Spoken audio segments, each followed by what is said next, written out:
بسم الله الرحمن الرحیم. منګه تیر لیکچر کې څه د ویب 1 په اړه کوم خبرې کړې، هغه کې د ویب په یو اساسات باندې خبرې کړې. همدارنګه هم ویلو چې یو ویب سایټ څنګه جوړیږي یا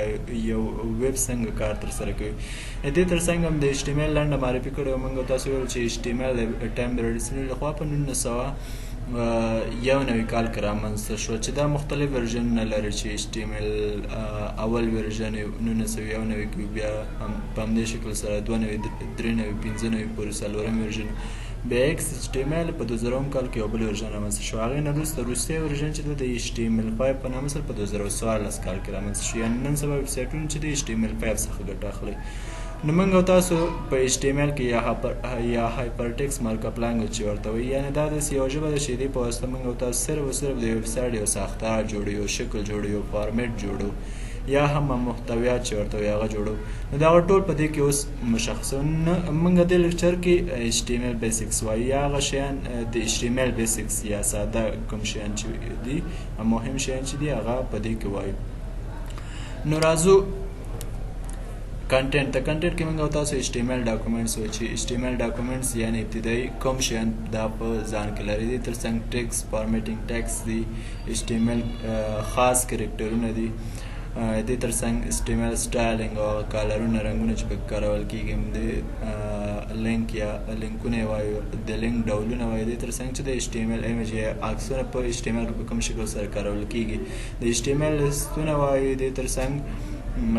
HTML ټیبل څنګه جوړیږي او بلاک ان لاین الیمنټس څه شي دي. نو دا یو په یو وایو. راځو HTML ډاکومنټ ته. نو موږ او تاسو په تیر کې هم یو مثال پریکټیکل هم کارولی و. خیر ځینې شیان په هغې کې و، ځینې شیان نه و. نو یو HTML پیج چې وي د هغه ابتدایي او اساسي شیان یو HTML ډاکومنټ دا په ځان کې لري. نو تر ټولو لومړی چې دا اول باید ډیکلریشن ټایپ ورته مشخص شي چې هغه د ټګ په شروع، یعنې یو ټګ شروع کېږي دغه قوسونو په واسطه شروع کېږي، یعنې دغه قوسونو په مابینځ کې موږ او تاسو هغه ټګ لیکو. نو دا یو ټګ دی ډیک ټایپ یا ډیکلریشن ټایپ HTML5، یعنې ندایه حرف ورکو بیا ډیکلریشن ټایپ HTML لا ورکو دا یعنې HTML5 ورژن لپاره. تر څو HTML5 ټګونه وپېژنو موږ او تاسو دا کارو. نو موږ هر یو HTML ډاکومنټ باید موږ او تاسو چې جوړو له دې سره شروع شي. دې تر څنګ چې دا روټ ټګ چې دا HTML ټګ باید هم شروع شي او هم بند شي. زیاتره تر 80-90% پورې ټګونه داسې دي چې شروع هم لري او کلوزینګ هم لري، یعنې فارورډ سلش هغې نه وروسته بېرته هماغه ټګ بېرته بندېږي هم. خو ځینې داسې ټګونه دي چې هغه بیا نه بندېږي، لکه دا ډیک ټایپ HTML. او دې تر څنګ چې دا موږ یو تاسو یو بل ټګ لرو د BR په نامه سره چې دې ته امپټي ټګ هم ویل کېږي. ښه، یو بل شی چې و هغه دا ده چې ځینې ټګونه د بل ټګ په منځ کې راځي چې هغې ته بیا نسټي ټګ وایي. خیر هغه هلته مشخصه و. بیا بل ټګ د باډي نه وروسته د HTML نه وروسته د باډي ټګ دی، یعنې هغه څه چې موږ او تاسو د HTML په ډاکومنټ کې ښکاري یا یو پیج کې ښکاري، هغه ښکاره برخې ته یا ویزیبل پارټ ته چې ویل کېږي هغه په کوم شي کې راولو؟ په باډي کې راولو. ښه، بل بیا میټا ډیټا. د میټا ډیټا هغه معلومات ته ویل کېږي چې پټ وي، یعنې یو څه لینکونه یا هم ټایټل یا هم میټا معلومات چې دا په هیټ ټګ کې کارو. ښه، دا بیا وروسته د هیټ ټګ په استعمال باندې بیا پوره شکل سره وروسته په پریکټیکل مثالو کې ښه پوهېږي.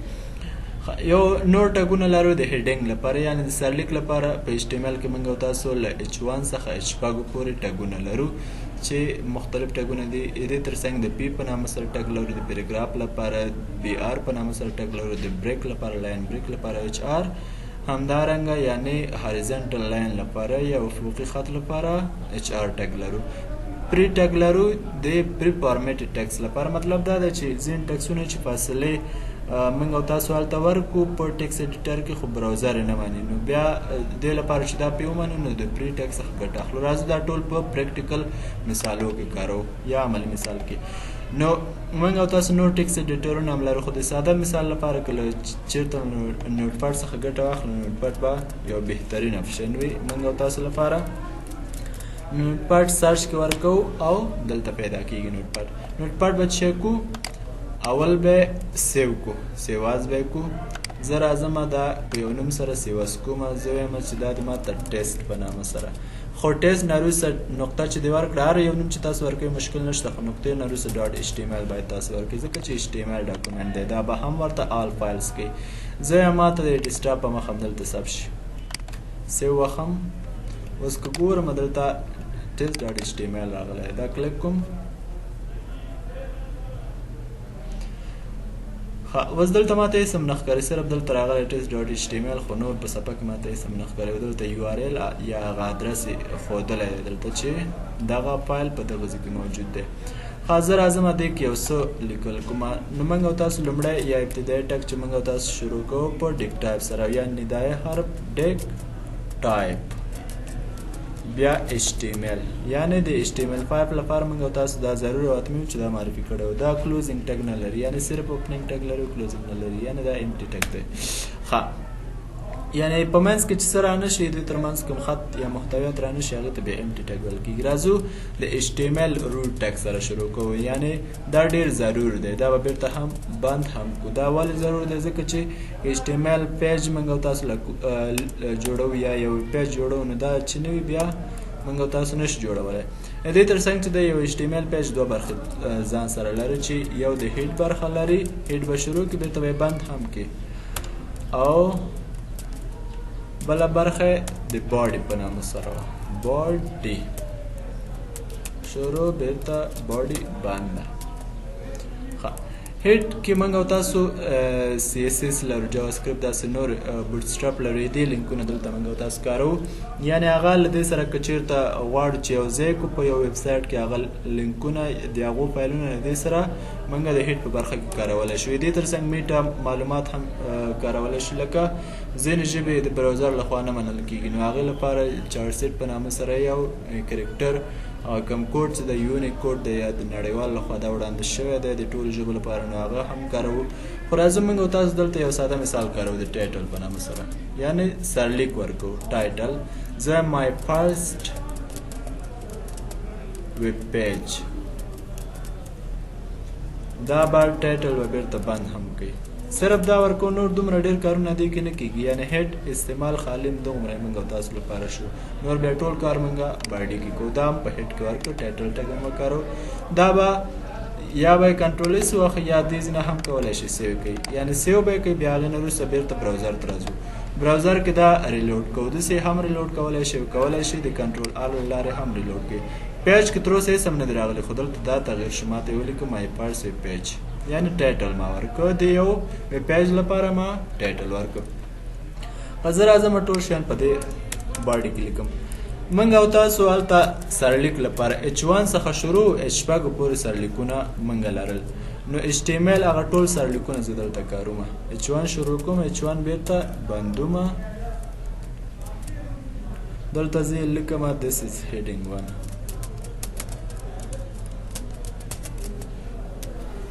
زه دا کاپی کوم تر څو دغه وخت څخه موږ او تاسو ضایع نشي دې لپاره چې زه ټول وکارم ټول استعمال کوم څلور پنځه شپږ یعنی شپږ ټګونه دي هغه H1 پورته دا به H2 کو دلته به هم هیډینګ 2 کو او دلته به هم هیډینګ 2 کو دا بل به ورپسې هیډینګ 3 کو دلته به هم هیډینګ 3 کو دلته هم هیډینګ 3 دا به هیډینګ 4 کو دلته هم heading 4 دلته هم heading 4 دا به heading 5 کو یعنی مطلب هغه ټول هیډینګونه موږ تاسو دلته کارو یو ساده مثال کې چې څومره تاثیر لري دا هم heading 5 کو او دا به heading 6 کو یعنی هغه ټول هیډینګونه چې په HTML کې وجود لري هغه موږ دلته کارول کنټرول اس به کوي یا به سیو کوي بیرته به راشي براوزر ته براوزر به ریلوډ کوي نو ګورئ هغه هیډینګونه ټول موږ تاسو ته راغی خو دلته که تاسو هغه ته وګورئ دا چې د یو څه غټ دی دې په نسبت دا بیا دې په نسبت یعنې ټول یو د بل په نسبت غټ او واړه دي یعنی دا ټول د HTML لخوا معرفي شوی دی بیا کولی شو چې موږ تاسو دې کې تغیر هم راوړو دا واړه کړو یا هم چکو رنګونه ورکړو دا ټول بیا وروسته کاروو نو دا ټول موږ تاسو کارولی شو ښه دې تر څنګ موږ تاسو یو بل ټګ ویلی و د پی په نامه سره پیراګراف ټګ بیرته بندوو هم زه راځم پیراګراف ټګ کې لیکم this is paragraph tag. زه دا یو څه زیات هغه کومه کاپي پیسټ کومه تر څو دا زیات شي ماته پیراګراف.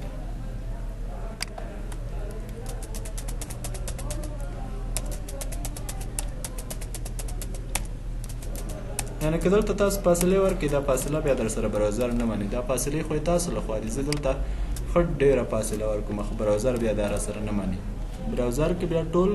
منظم راځي. زه راځم دلته دا ریفرش کوم خو براوزر کې ماته دا ټول منظم راغی. صحیح دا ټول منظم یعنې کرښه تر اخره پورې تللې ده او بیا ختمه شوې ده. فاصلې اشیان موږ ته نه دي راوستي. خو زه غواړم زه وایم چې دغه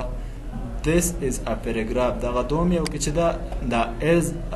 دا پیج paragraph ټک دا چې دا د لاندې راشي یعنې دغه لاین په منځ کې قطع کوم. دې لپاره زه یو بل ټک کاروم د بي آر په نامه سره. دلته دې نه مخکې زه کاروم بي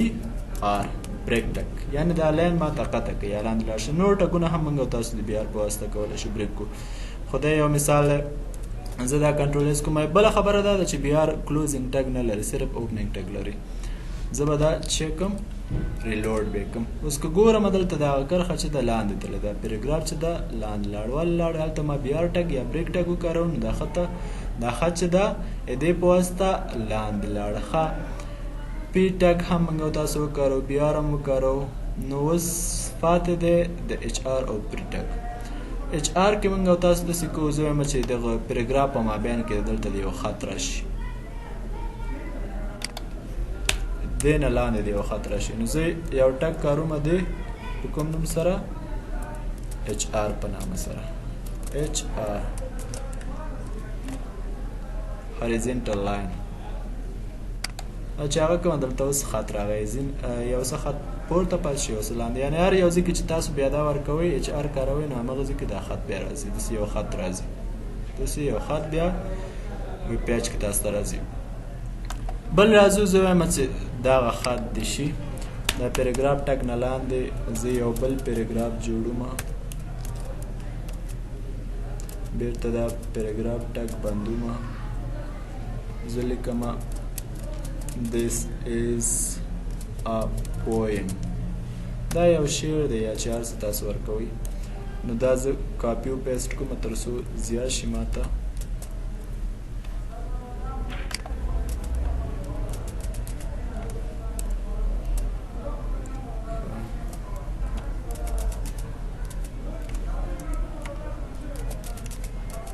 یعنې د شعر په شکل سره یې زه راولم.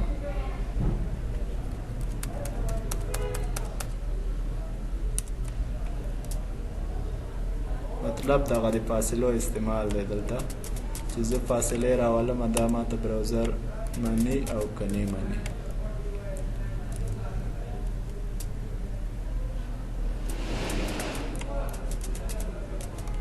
ښه دا به زه کنټرول اس کړم. ګورئ ښه د شعر په شکل سره ما یو پیراګراف جوړ کړ. دا پیراګراف ټګ ما بیرته بند کړی هم دی. ښه دا د شعر په شکل سره چې ما کوم پیراګراف جوړ کړ نو زه وایم چې دا د براوزر ما ته همدغسې د شعر په شکل سره راولي. یعنې دغه فاصلې چې ما کومه دلته ورکړي دي څومره ډېرې فاصلې مې ورکړي دي دا فاصلې دې په همدې شکل سره صورت ونیسي یا دلته مخکې چې ما کومې فاصلې ورکړي. خو ځکه براوزر ته راځم براوزر را سره دا نه مني. ولې نه مني؟ ځکه براوزر فاصلې نه مني. نو دې لپاره زه له یو ټګ څخه استفاده کوم چې هغه د پری په نامه سره یادېږي. پری فارمیټینګ ټګ پری دا به دلته شروع کړئ او دلته به څه کوئ بند کړئ. پری ټګ بیرته زه بندوم کنټرول اس به کوئ. اوس که راشو دلته زه دا ریلوډ کوم نو دا څه شو ما ته هغه د شعر په شکل سره راغی. یعنې پری ټګ خاصیت دا دی چې په کوم شکل سره تا ایډیټر کې خط لیکلی هغه ټول په هماغه شکل سره دلته راځي. نو دا هم په همدې شکل سره راغی پری ټګ کار وکړه. ښه راځو دا ټول ټګونه خو موږ او تاسو یا هغه اساسي ټګونه چې په ایچ ټي ایم ایل ویب پیج کې کارول کېږي نو هغه موږ او تاسو ټول ویلې. اوس راځو د ټیکسټ فارمیټینګ ټګ ته. ټیکسټ فارمیټینګ ټګ وایي یعنې یو ټیکسټ چې دا موږ په کوم شکل سره فارمیټ کوو دا ټیکسټ بولډ راځي ولاړ راځي یا ایټالیک پروت په شکل سره راځي انډرلاین راځي سوپرسکرپټ سبسکرپټ دا ټول امپسایز دا ټول شیان وایو امپسایز او ایټالیک تقریبا یو شی دی خو دا معنوي لحاظ سره چې دی وسه ښکاري او بولډ او سټرانګ تقریبا دا هم سره یو شی دی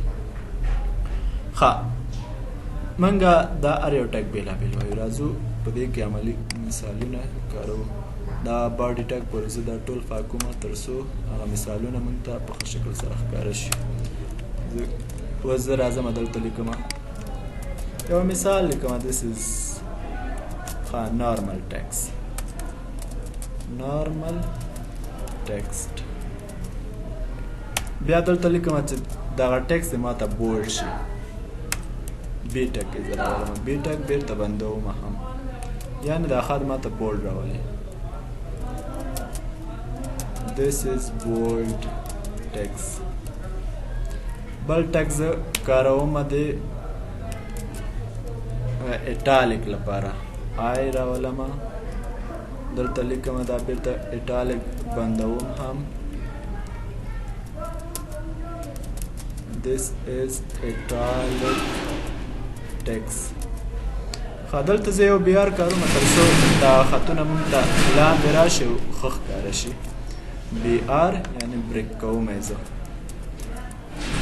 که چېرته تاسو بریک ونه کاروئ نو دا څنګه بیا راځي بیا ښه نه ښکاره نو دې لپاره زه بی آر کاروم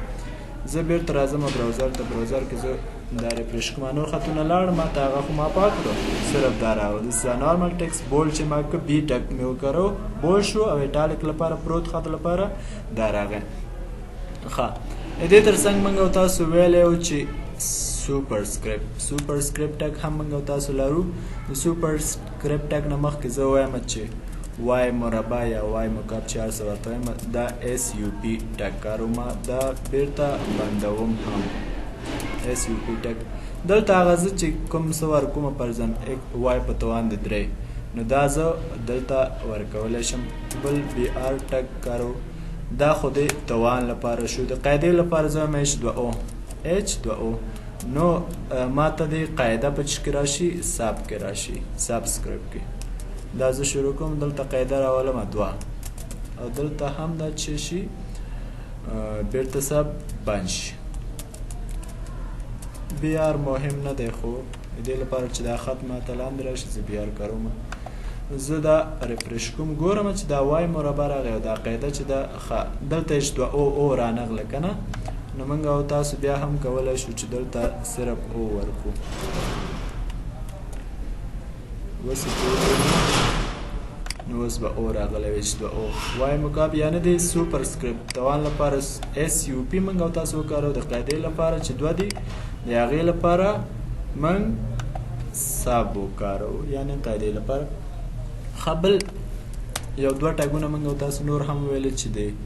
ای ام په نامه سره و او بل چې یو ای ام به بېرته هم بند کړو امپسایز ټک چې موږ تاسو ویلو زه لیکمه د خط لپاره this is emphasized text راځو هغه strong هم وایو چې هغه هم خلاص شي strong ټک د بولډ په رقم موږ تاسو ویلو چې دا د strong بېرته بند هم کوم نو زه دې په منځ کې لیکمه this is strong text strong text مثال شو زه دا کنټرول اس کوم و زه راځم دا بیرته ریفرش کوم ګورم د امپسایز ټکس ګورئ بی آر مې نه دی کارولی نو دا څنګ په څنګ راغی زه دلته یو بی آر ورکوم د امپسایز ټک نه وروسته تر څو ماته دا خط لاندې لاړ شي اوس ګورئ دغه یعنې دا د امپسایز د بولډ په رقم ښکاري او دا چې دا د ایټالیک په رقم ښکاري نو دا امپسایز او بولډ دغه ټول ټګونه شو نو دغه هغه ټول ټګونه موږ او تاسو یې دې سلایډ هم وکارول دا و د نن ورځې درس تر بیا مو په مخه ښه وخت